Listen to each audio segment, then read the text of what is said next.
Satyabama Institute of Science and Technology, Chennai and Sriperumbudur.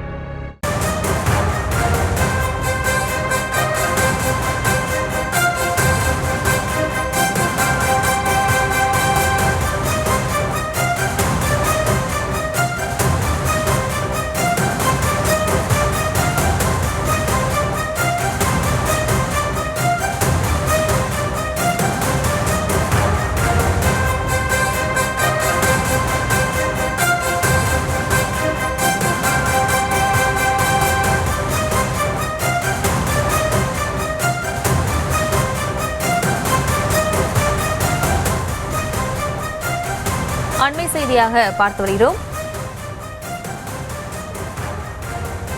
முதல்வர் தலைமையில் துணைவேந்தர்கள் மாநாடு கடந்த 16ஆம் தேதி சென்னையில் நடைபெற்ற நிலையில் ஆளுநர் மாளிகை தரப்பு இதற்கு விளக்கம் அளித்திருக்கிறது. கடந்த 3 ஆண்டுகளாக ஊட்டியில் துணைவேந்தர்கள் மாநாடு நடத்தி வந்ததாக ஆளுநர் மாளிகை தெரிவித்திருக்கிறது. அந்த அண்மை செய்தியை பார்த்து வருகிறோம்.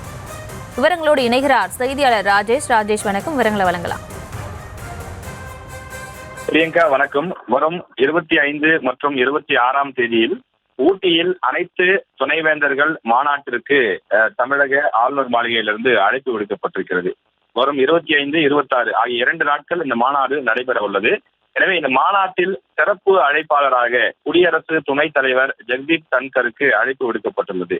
தமிழகத்தில் இருக்கக்கூடிய அரசு மற்றும் தனியார் பல்கலைக்கழகங்களின் துணைவேந்தர்கள் இந்த மாநாட்டில் பங்கேற்பதற்கான அழைப்பு விடுக்கப்பட்டுள்ளது. இது தற்போது பெரும் சர்ச்சையாக மாறி இருக்கிறது. அதாவது முதல்வர் அவர்கள் சமீபத்தில் தான், அதாவது கடந்த 16ஆம் தேதி தான் துணைவேந்தர்கள் மாநாட்டினை நடத்தினார். ஒரு கலந்துரையாடல் போல நடத்தினார். அதற்கு போட்டியாக ஆளுநர் இந்த மாநாட்டிற்கு அழைப்பு விடுத்துள்ளாரா என்ற கேள்வி எழுந்திருக்கிறது.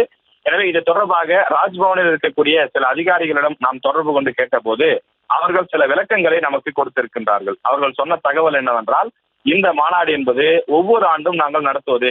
ஏற்கனவே 2022, 2023, 2024 ஆகிய ஆண்டுகளில் தமிழக ஆளுநர் மாளிகை தரப்பில் திரு RN ரவி அவர்கள் தலைமையில இந்த மாநாடு தமிழ்நாட்டில் இருக்கக்கூடிய மத்திய அரசு, மாநில அரசு, தனியார் என 3 வகையான பல்கலைக்கழகங்களின் துணைவேந்தர்கள் அல்லாத இடங்களில் பதிவாளர்கள் ஆகியோரை அழைத்து நாங்கள் மாநாட்டை நடத்தி இருக்கிறோம். ஒவ்வொரு ஆண்டும் ஒவ்வொரு தீம், கருப்பொருள் கொள்ளப்பட்டு அந்த அடிப்படையில் இந்த மாநாட்டை நாங்கள் நடத்தி இருக்கின்றோம்.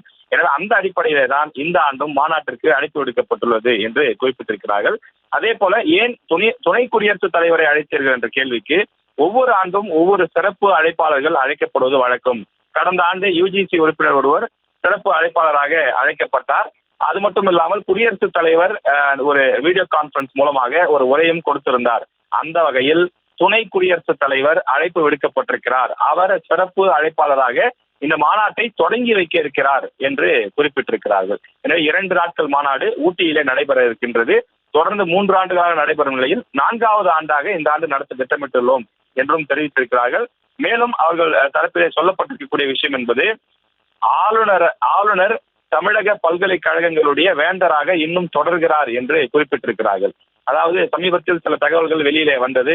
முதலமைச்சர் தான் இனி வேந்தர் என்று. அதற்கு ஆளுநர் மாளிகை தரப்பிலிருந்து சில அதிகாரிகள் நம்மிடம் பேசும்போது தகவலாக தெரிவித்தது. அது தவறான தகவல்.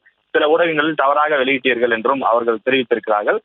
தமிழக பல்கலைக்கழகங்களில் துணைவேந்தரை நியமிக்கக்கூடிய பொறுப்பு தான் தமிழக அரசுக்கு சென்றிருக்கிறது. அதே நேரத்தில் பல்கலைக்கழகங்களுடைய வேந்தராக, சான்சலராக கவர்னர் தான் தொடர்கிறார். எனவே அவருக்கு துணைவேந்தர்களை அழைத்து மாநாடு போடவும், பல்கலைக்கழகங்களின் பட்டமளிப்பு விழாக்களில் சிறப்பு அழைப்பாளராக பங்கேற்கவும் அவருக்கு உரிமை உண்டு என்று அந்த அதிகாரி நம்மிடம் பேசும்போது தகவலாக தெரிவித்திருக்கிறார். எனவே இந்த விவரத்தை பொறுத்தவரையிலே பல்கலைக்கழகங்களுடைய வேந்தர் யார் என்ற ஒரு குழப்பம் ஒரு 5-6 நாட்களாக இருந்து வந்த நிலையில் அதற்கும் அவர்கள் தரப்பு விளக்கமாக தெரிவித்திருக்கிறார்கள். பல்கலைக்கழகங்களின் வேந்தராக ஆளுநரே தொடர்கிறார். முதலமைச்சரை பொறுத்தவரையில் அவர் பல்கலைக்கழகங்களில் துணைவேந்தர் நியமிக்கக்கூடிய அந்த பொறுப்பு, அந்த அதிகாரம் தான் அவருக்கு சென்றிருக்கிறது என்றும் ஒரு விளக்கத்தை கொடுத்திருக்கிறார்கள்.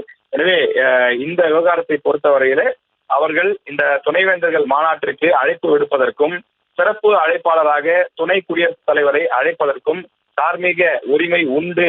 எனவே தனக்கு இருக்கக்கூடிய அதிகாரத்தை பயன்படுத்திதான் தமிழக ஆளுநர் இந்த துணைவேந்தர்கள் மாநாட்டிற்கு அழைப்பு விடுத்திருக்கிறார். இது வழக்கமான ஒரு நிகழ்வு. ஆண்டுதோறும் ஒவ்வொரு ஆண்டும் மே மாதம் நடைபெறும், இந்த ஆண்டு ஏப்ரல் மாதத்தில் நடைபெறுகிறது என்ற விளக்கத்தையும் அந்த அதிகாரி நமக்கு தகவலாக சொல்லி இருக்கிறார்.